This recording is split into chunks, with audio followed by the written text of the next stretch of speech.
Character utilization. GH has a deep and talented bench, but its focus can sometimes feel diffuse, struggling to balance its large cast. Beyond the Gates operates with a more focused A story/B story/C story structure, ensuring its top-tier, demo-friendly characters receive the majority of the screen time and most explosive plots. Supporting characters are used strategically to enhance the main narratives, not distract from them.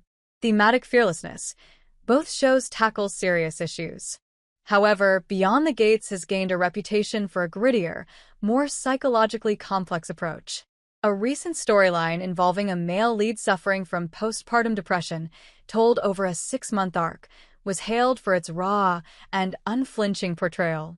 This willingness to explore the darker, more nuanced corners of the human experience resonates deeply with an adult audience that craves substance with their spectacle. The Data Doesn't Lie, a fictional case study. Let's examine a hypothetical sweeps period. General Hospital might pull in a total viewership of 2.8 million, with a 0.8 rating in women 25 to 54. Beyond the Gates, by contrast, might draw 2.3 million total viewers, a smaller overall audience, but achieve a 1.1 rating in that same women 25 to 54 demo. To an advertiser, the choice is clear. Beyond the Gates is delivering 500,000 fewer viewers, but a significantly higher concentration of the precise consumers they want to reach. This demo supremacy translates directly into higher advertising rates, greater profitability, and more leverage for the network. It proves that in the modern media economy, quality and targeting can trump sheer quantity. The inevitable backlash and the road ahead. No success story is without its complications. The very strategies that won Beyond the Gates the demos have drawn criticism.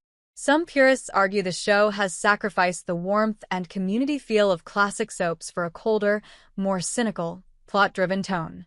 The relentless pace can sometimes leave little room for the quiet, character-driven moments that build deep emotional bonds over time. Furthermore, the intense focus on the 25 to 54 demographic risks, neglecting the older viewers who form the reliable backbone of daytime viewership, potentially jeopardizing the show's long-term stability if the fickle younger audience were to migrate to the next new thing. The challenge for Beyond the Gates now is one of evolution. Having captured the crown, it must hold it. This will require continuing to innovate in its storytelling, finding new ways to integrate emerging platforms, and, perhaps most importantly, beginning to build the kind of multi-generational legacy that has sustained General Hospital for 60 years. It must learn to balance its demo-winning aggression with a patient cultivation of the deep, abiding love that turns a hit show into an institution. In conclusion, the rise of Beyond the Gates is a masterclass in modern television strategy. It is a testament to the power of understanding one's audience, not as a monolithic block, but as a dynamic set of desires and habits. By building a superior product, distributing it with digital native savvy, and fearlessly focusing on the viewers that drive the economics of the industry, this fictional show has done more than just win a time slot. It has provided a viable, thrilling blueprint for the future of an entire genre, proving that even in the most crowded and competitive of landscapes, there is always room for a story that knows exactly who it's talking to. The gates are open, and for now, the future of daytime television lies squarely beyond them. Beyond the Gates spoilers from Monday, November 24th to Friday, November 28th. Though it'll be a short week for the residents of Fairmont Crest, there is still plenty of drama to be had.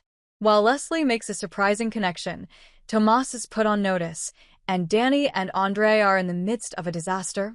Plus, the Richardson Smiths welcome a special guest to their festivities. Read on for that, and more. Kat has been feeling angry at the world in general and new sister Eva in particular. But the advice she receives from Nicole might just put her on a different path.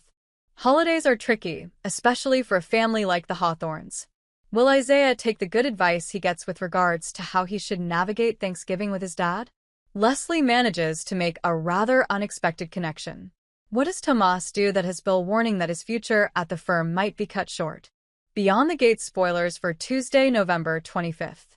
Joey and Vanessa find a way to revel in their unconventional relationship this holiday season. Here's hoping they do, so far from prying eyes. The Dupree clan and their traditions manage to give Bill comfort even as it leaves his wife silently raging. Andre and Danny face their first disaster as a married couple.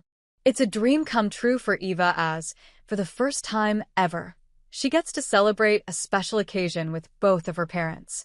And we cannot, in good conscience, ignore the slow-burn mystery of Grandma Winifred Hawthorne. Confined to a wheelchair and speaking in riddles, she's been dropping breadcrumbs about the town's true history. This week, while being pushed through the autumn market by a beleaguered Benjamin, she pointed a bony finger at the statue of town founder Jedediah Falls and declared, loud enough for several bystanders to hear, "He stole the sunlight from the river people, and his shadow has been cold ever since." Friday, 11:05. Is this the dementia talking? Or is Winifred the key to a conspiracy that goes back 200 years, one that might somehow be linked to Elias's disappearance? We're betting our entire collection of scented candles on the latter. Scoops of the week, the tasty morsels. The look, that lingering, 5-second shot of Victoria's hand resting on the old family portrait after her meeting with Elias. The tremor in her fingers said everything her words could not. The line, "In this town, we don't bury our dead. We prop them up at galas and hope no one notices the stench." Marcus Thorne, in a moment of stunning clarity at the bar. The moment, Benjamin, alone in his studio after the gala, smashing a clay sculpture he had titled Father. The catharsis was palpable, messy, and utterly brilliant. The ominous foreshadowing.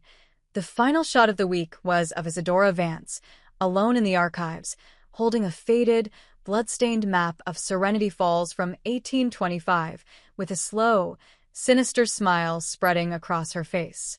What does she know? We have 5 months until the bicentennial to find out. Final simmering thoughts. This week, simply the Fest traded explosive confrontations for a deeper, more insidious kind of drama. It was a week of quiet reckonings, of tectonic plates shifting beneath the surface of polite society. The characters are all grappling with versions of the same question. What do you do when the foundation of your life, be it family, love, or history, is revealed to be rotten? The stage is set for a truly epic confrontation. With the bicentennial looming, the Hawthorne family in tatters, and a historian digging up literal skeletons, Serenity Falls is a powder keg waiting for a spark. Will it be a revealed secret? A public confession? A Thanksgiving dinner gone horribly wrong? We'll be here, spoons at the ready, waiting for the next delicious serving. Until next time, Scoopsters, remember, in Serenity Falls, the past isn't just prologue. It's a loaded weapon, and someone is always about to pull the trigger.